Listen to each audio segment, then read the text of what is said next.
Is it really a bookish week when you haven't finished any books? 0. Hi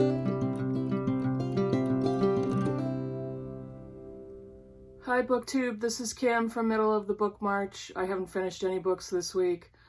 Welcome to My Bookish Week. The end. You can leave now if you want. Please don't leave. Please don't leave. Hi, I'm Kim. This is Middle of the Book March, and I have finished 0 books this week. Now you know. I'm not obligated to finish any books in any given week, but I always feel weird when I don't, because I've said this before. I don't know if I've said it on video, but I feel weird if I don't read every day. And typically, I usually finish, around 2 books a week. However, because of Victober, I picked long Victorian novels to read, which are wonderful. But they're long, and I wasn't expecting to finish them in the entire month. I am reading Jane Eyre, and I was hoping to finish it, but I didn't. It's been a week. Things are weird right now for so many different reasons. It's catching up to me.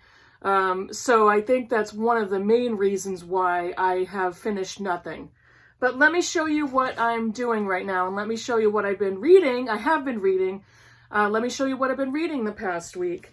I love this book so much. I love this book, Daniel Deronda by George Eliot.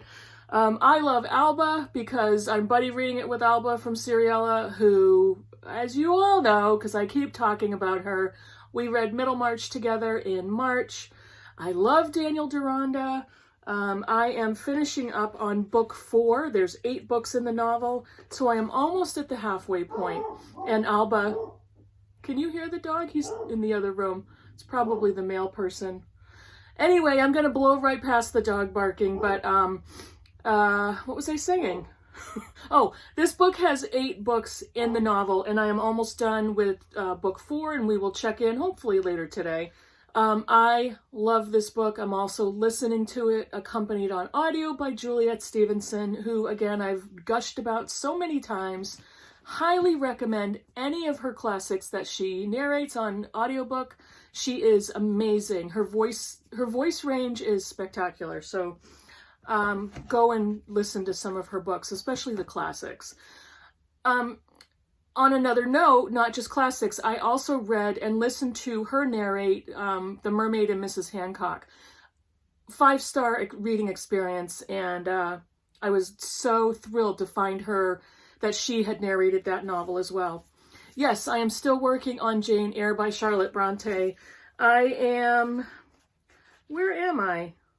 I am up to the point where Jane is now 18, and so she is considering making a life change because she's now an adult, and she's been away at a boarding school that her uncle's wife disposed of her in, and now she wants to make some changes in her life. She's an adult, she has agency, and that's the point that I'm at.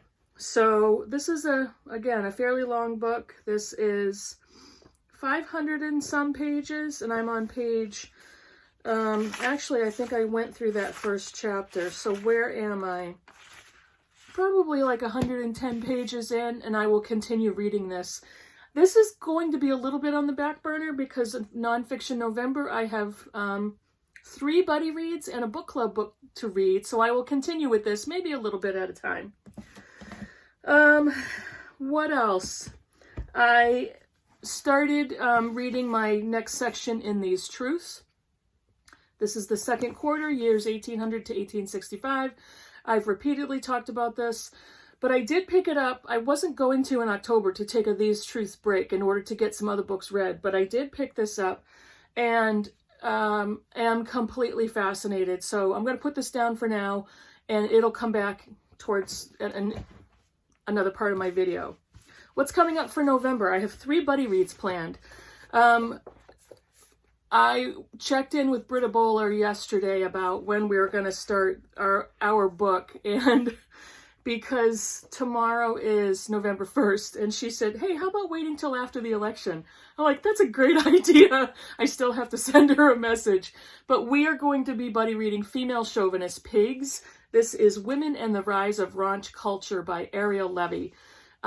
This is a very short book, actually. It's a little over 200 pages, so I think this will be a good quick one to read. I've been dying to read this, and she actually showed it on her channel, and I asked if she would buddy read it with me.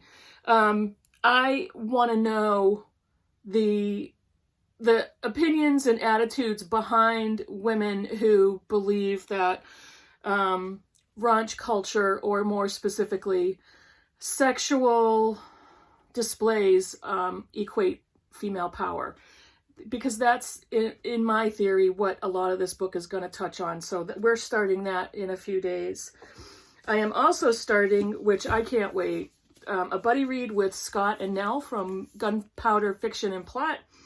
Svetlana Alexievich's The Unwomanly Face of War. This is an oral history of women in World War II. This is Russian women in World War II. She is a historian and a scholar. She also wrote Voices from Chernobyl and several other books. I'm really looking forward to reading this and discussing it with Scott and Nell. Oral histories are heartbreaking and fascinating, and basically personal accounts of individuals' experiences. So really looking forward to that. My other buddy read is a novel. And I'm going to be reading this with Amelia Reeds, who is a subscriber and commenter, and we're going to start reading this at the last half of November. And this is Anna Burns' Little Constructions. I've been dying to read this book. Anna Burns is, of course, the author of Milkman, who won the Booker Prize in 2018. And she just won the Dublin Literary Prize, and I was completely thrilled by that. This is Little Constructions, her novel, which was published... Preparation, which was published in 2007. And I'm not going to read the synopsis, but I'm really looking forward to reading that with Amelia Reeds. And the other book I've got to read in November is my Critical Chicks book club book. And this is The Invisible Life of Addie LaRue by V.E. Schwab. V.E. Schwab is also Victoria Schwab, who is a very well-known YA author. And this is an adult fantasy, I guess you could call it. It says, never pray to the gods that answer after dark. France in 1714, in a moment of desperation, a young woman named Adeline meets a dangerous stranger and makes a terrible mistake. As she realizes the limitations of her Faustian bargain, being able to live forever without being able to be remembered by anyone she sees, Addie chooses to flee her small village as everything she once held dear is torn away. I have heard so many great reviews on this book. This is going to be my first time reading a V.E. Schwab novel, and I think our meeting on Zoom is the third week in November, so I will definitely read this for my Critical Chicks book club, Critical Chicks book group. That's what I have on the go, and I'm not going to personally commit to anything more for November. I hope I can fit something else in, because Daniel Deronda is an ongoing buddy read, and we're reading that a little at a time. Jane Eyre is my own personal choice of a novel to read, and there's no rule that says I have to finish it in a certain length of time. These Truths is a year-long readathon, so I've got all of November and all of December to finish the second quarter. Here's what I wanted to do now. I wasn't going to read These Truths in October, but I started to, and I am now 30 pages into the second portion, and I'm fascinated. As you all know, Tuesday in the United States is Election Day. I'm going to try, okay, disclaimer, I'm going to try very hard to not make this much of a political discussion, but I wanted to share some things with you just a few things that I read out of These Truths that helped me learn so much. And we've been talking over Voxer, and we're like, nobody ever told us this in school. I never heard about this in school. And every single page I read, I highlight something. And I say the same thing to myself. I never learned about this. Nobody ever told us this in school. I never heard this come out of any teacher's mouth.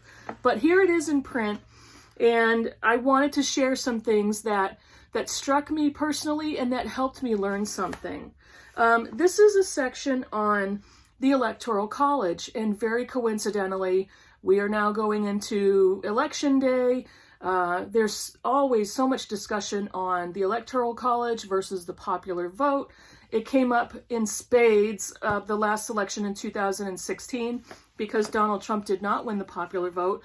So in my mind, I was always thinking, I need to learn more about that process. What does that mean? I know what a popular vote is. It's the people's vote, and it's basically who wins the majority. But how does that compare to the electoral votes and the electoral colleges? And who are our electors? And how do they get appointed to those roles? So I've always had these questions rolling around in my head. And clearly, the last election, it became a lot more important and was a topic I wanted to delve more into. And this book is extremely fortunately doing that for me. So enough of me rambling on. This particular section is talking about the development of the Electoral College, and I wanted to read this to you.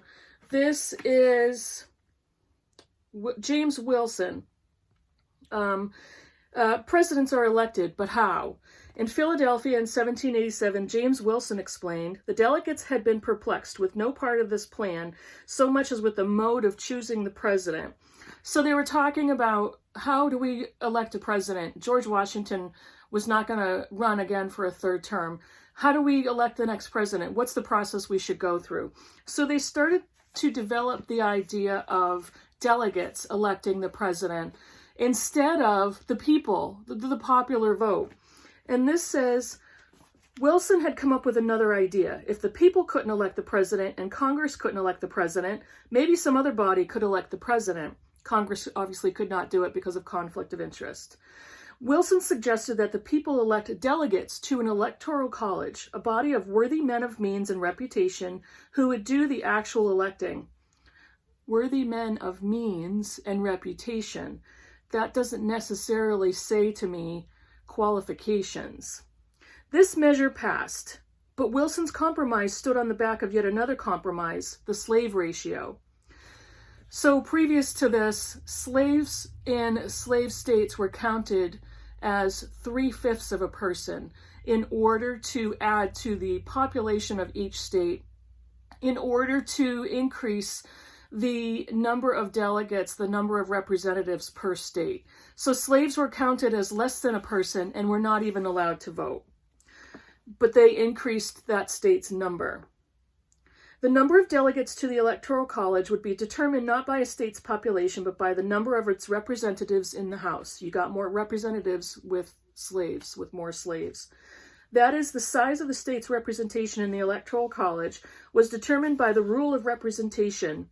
One member of Congress for every 40,000 people, with people who were enslaved counting as 3/5 of other people. The Electoral College was a concession to slave owners, an affair of both mathematical and political calculation. I don't really need to add any commentary on that. I think I've said this before. One thing I learned in the first section of this book is how ingrained the slave trade was during the Revolutionary War. And we all pretty much just assume it was a massive point of contention in the Civil War, but it was in the Revolutionary War as well. So the next part that I highlighted that I wanted to quickly read is about presidential campaigning.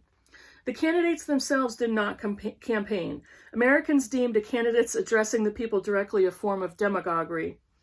When Adams made a detour while traveling from Massachusetts to Washington, a Republican newspaper editor demanded, why must the president go 50 miles out of his way to make a trip to Washington? But the lack of participation in the candidates themselves by no means quieted the campaigning, which chiefly took place in the nation's newspapers. Voters argued in taverns and fields, and even by the side of the road, having the kind of conversations that the Carolina Gazette attempted to capture by printing a dialogue between a Federalist and a Republican. Candidates did not campaign. It was done in the media, in the newspapers, the media at the time. I ask you this, how many flyers do you get in your mailbox every day? The next one is a couple of terms that I learned about polling and balloting. There was a point where voting was done in public, not in secret. And it did not involve paper and pen. It involved counting the votes, or actually counting the people. The people stood on one side or the other, in person. And their heads they counted the tops of their heads. So it literally meant counting heads, or counting poles. A pole meant the top of a person's head. In Hamlet, Ophelia says of Polonius, his beard is white as snow. All flaxen was his poll, the top of his head. Not until well into the 19th century did a poll come to mean the counting of votes. And this next one is ballot. So, counting polls required assembling. All in favor of the Federalist stand here. All in favor of the Republican over there. And in places where voting was done by ballot, casting a ballot generally meant tossing a ball into a box. The word ballot comes from the Italian ballota, meaning a little ball. And early Americans who used ballots cast pea or pebbles, or, not uncommonly, bullets. They literally put their votes into a bowl, and they were counted that way. There's so much here. This is just 2 of my pages. And that's not even the pages with the most highlighting. Now, this one is about the Supreme Court and the judicial branch of the government. And although there was for a time some disagreement over whether the President or the Senate ought actually to do the appointing, the proposal that the President ought to appoint justices and the Senate confirm them, and that these justices ought to hold their appointments during good behavior, was established swiftly and without much dissent. The appointment of judges to the Supreme Court is incredibly important to the running and the processing of government in our country. And we just had a judge, Amy Coney Barrett, who was just appointed and confirmed by the Senate in the United States.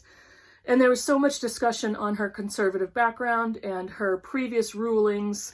Part of this book also talks about once a Supreme Court justice is elected for life, is appointed for life, there is nobody above them. There is nobody in power above them as a check. What do we think about that in this country? Is that what we want? Is that the way it should be? And Greg from Supposedly Fun made some poignant comments in his last October Wrap video, and I'm gonna link that down below. There's so many things we need to think about, and politics is life. Politics determines the way our country runs, the laws that are passed, the policies that are put into place. And those policies could be lifelong. They could be in place for decades. And it's important to consider. Tuesday is voting day. I am clearly going to rush out to vote. This week has been a week. It's all of the political climate and the COVID climate is really starting to wear on me. And I was completely rattled and distracted the entire week. I've been binge watching Golden Girls. I've been binge watching Say Yes to the Dress. My last wedding was 22 years ago. I don't need to buy a wedding dress, but I'm watching Randy Finoli on Binge Watch, and I'm like, what am I doing this for? I am clearly binge watching BookTube. We just watched Hocus Pocus last night. That is a 27-year-old Halloween movie. And I think I've been watching, like, The Golden Girls is at least 30 years old. I'm watching shows that are showing me an easier time, a simpler time, a less complicated time in history. And in The Golden Girls, the only references to Donald Trump are regarding greed and wealth. So there you go. If you've gotten this far, write a comment down below. Let me know what your thoughts are. Tell me what you think of the books. Fight with me if you want on any of the things that I read to you from these truths. I would love to hear your thoughts and your opinions. Thank you so much for getting this far and watching, and I will see you in the next video. Bye, everybody.